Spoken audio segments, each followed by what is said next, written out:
Bom pessoal, mais um vídeo da série sobre análise crítica.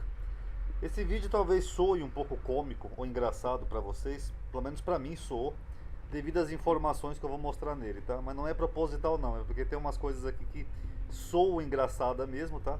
Tem até um rapaz aí que tem comentado nos meus vídeos, acho que ele vai gostar, eu acho que é o William. Esqueci o nome, perdão. Mas vamos lá. O Evangelho de João, todo mundo sabe que ele não segue uma ordem cronológica, né? Ele difere muito dos sinóticos. E em muitas passagens nós vemos alguns erros cronológicos, o que demonstra que o Evangelho foi alterado ou mexido por alguém. O Evangelho começa já lá com as bodas de Canaã, que nenhum dos sinóticos viu. Logo em seguida ele já segue para a entrada triunfal de Jesus em Jerusalém. Sendo que essa entrada de Jesus em Jerusalém, nos sinóticos, geralmente ela é mais no final, quando Jesus já está para ser preso. Segundo João, não, é logo do começo do seu evangelho, e Jesus ainda fica um bom tempo em Jerusalém, só depois que ele é preso. O que é bem estranho, né? Porque o templo era bem cuidado, ainda mais na época da Páscoa. Se Jesus tivesse feito essa entrada aqui logo no começo em Jerusalém, não teria dado tempo dele fazer muita coisa, porque logo em seguida ele seria preso mesmo, por ter derrubado mesa, essas coisas, etc. Então não tem muito sentido. O Evangelho de João ele é muito estranho. Por isso que eu falei já há muitos anos atrás, naquele vídeo lá, talvez eu coloque na tela final desse, que esse Evangelho ele é cheio de confusões. Mas vamos lá. Vamos ver alguns exemplos então desses erros cronológicos. No capítulo 11, João identifica Maria como a mulher que havia ungido os pés de Jesus, uma tal de Maria. Ó, estava porém enfermo um certo Lázaro. Vocês notem que Lázaro está enfermo. Lázaro está doente, perto da morte. E ele estava na aldeia de Betânia, aldeia de Maria e de sua irmã Marta. E Maria, aquela que tinha ungido os pés do Senhor com unguento e lhe tinha enxugado os pés com os cabelos, cujo irmão Lázaro estava enfermo. Então de quem que ele está falando aqui? Que quando Lázaro estava enfermo, ele menciona que essa passagem aqui da Maria já tinha acontecido, aquela que tinha no passado ungido o pé do Senhor. Mas só que essa passagem aqui que ele está mencionando, ele só narra no capítulo seguinte. E o mais estranho é que quando ele narra no capítulo seguinte, aí ele narra essa outra aqui como anterior. Aqui ó, foi pois Jesus 6 dias antes da Páscoa a Betânia, onde Lázaro estava, aquele que falecera e depois ressuscitou dentre os mortos. E fizeram ali uma ceia. Aí ele fala aqui ó, e Maria, tomando um arratel de unguento de nardo puro, de muito preço, ungiu os pés de Jesus e enxugou-lhe os pés. Então ele diz que quando Maria ungiu os pés de Jesus, essa tal de Maria, foi depois da ressurreição de Lázaro. Mas quando ele narra a ressurreição de Lázaro, ele diz que foi depois do episódio da Maria. Vocês estão entendendo a confusão? Numa passagem ele põe a outra como anterior. E aí, como é que fica?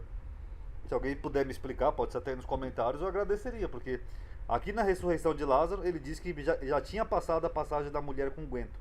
Aí quando ele narra a passagem da mulher com unguento, ele diz que já tinha passado a ressurreição de Lázaro. Então é estranho mesmo. Então ele menciona que essa passagem foi depois, porque ele menciona que Lázaro tinha morrido e ressuscitado. Ele diz que a ressurreição de Lázaro estava Maria, que havia feito algo anteriormente, mas quando ele narra esse fato que a Maria fez, ele diz que a ressurreição de Lázaro havia sido feita anteriormente.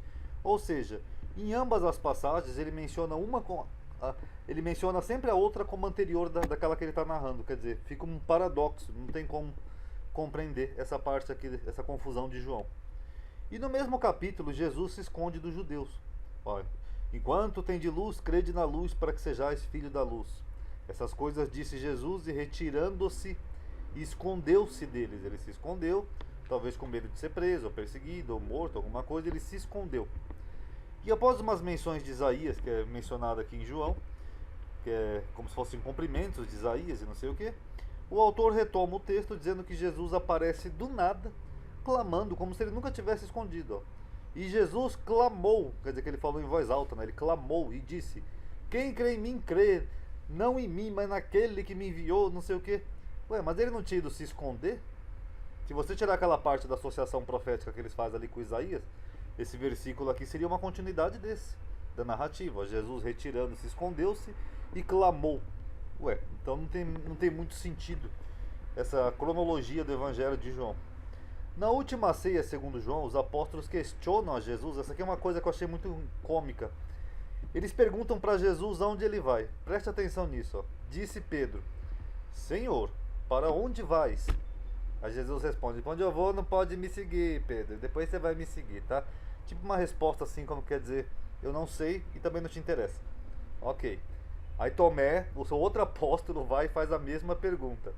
Senhor, nós não sabemos para onde o senhor vai, Senhor. Jesus tinha acabado de responder aqui, mas tudo bem. Nós não sabemos, sabe? E como podemos saber o caminho, hein? Hein? Aí Jesus dá outra resposta irônica, ele fala que ele é o caminho, etc e tal. Pronto, morreu aí. Qual é o problema disso, Ronaldo?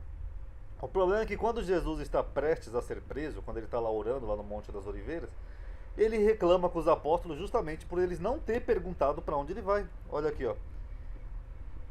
E agora eu vou para aquele que me enviou, porque ele ia ser preso. E nenhum de vós me pergunta para onde vais? E essas duas perguntas aqui? Não parece aquela piada lá dos 3 barquinhos do padre, que é quando chega lá no céu o padre vai reclamar com Deus, que Deus deixou ele morrer afogado, aí Deus fala, e os 3 barquinhos que eu te mandei? É a mesma coisa, Jesus pega e fala assim, ó. E nenhum de vós me pergunta para onde vais? Como não? Teve 2 vezes aqui a pergunta, ó, para onde vais? Aqui, ó, Pedro perguntou, Senhor, para onde vais? Ou Jesus estava viajando, ou então ele tem uma memória muito curta, porque isso aqui foi na mesma noite, foi uma questão de horas. Isso aqui foi na última ceia, e isso aqui foi quando ele estava sendo preso. E aí, como é que fica? Aí no capítulo 6, as pessoas exigem, né, um sinal de Jesus para crerem que ele é o Messias. Disseram-lhe, pois, que sinal, pois, fazes tu, para que o vejamos e creiamos em ti? Que operas tu? Só que isso aconteceu na mesma, logo em seguida, na mesma passagem que Jesus multiplicou os pães e peixes. Aí Jesus multiplicou os pães e peixes, pegou um barco e foi para o outro lado do lago. Aí a multidão viu que ele não estava ali, nem os discípulos entraram também nos barcos, ó, também. Quer dizer que elas foram logo em seguida atrás de Jesus, acabaram de comer os pães e peixes. E quando acharam Jesus, falaram, mestre, como chegaste aqui? E Jesus respondeu e lhe disse, em verdade eu vos digo, que me buscais não pelos sinais que viste, mas porque comeste, que eles tinham acabado de comer, do pão e vos saciastes.